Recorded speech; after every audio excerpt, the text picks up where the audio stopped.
Gas সংকট সমাধানে টেলিফোনে তারেক রহমানকে সহযোগিতার আশ্বাস মালয়েশিয়ার প্রধানমন্ত্রীর। এলএনজি আমদানিতে আলোচনা চলছে, জানালেন জ্বালানি প্রতিমন্ত্রী। জ্বালানি সংকটে $350 মিলিয়ন রপ্তানি পণ্য উৎপাদনে অনিশ্চয়তা। দীর্ঘমেয়াদী পরিকল্পনা ও গ্যাস উত্তোলনের কথা বলছেন বিশেষজ্ঞরা।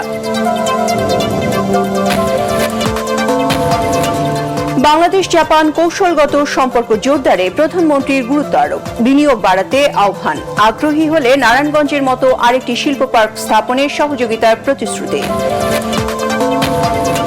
শ্রমবাজার খুলতে মালয়েশিয়ায় প্রবাসী কল্যাণমন্ত্রী ও প্রধানমন্ত্রীর উপদেষ্টা। ফলপ্রসূ আলোচনার কথা বলছে কুয়ালালামপুর। দক্ষ মানব সম্পদ তৈরিতে কাজ করছে সরকার, জানালেন অর্থমন্ত্রী।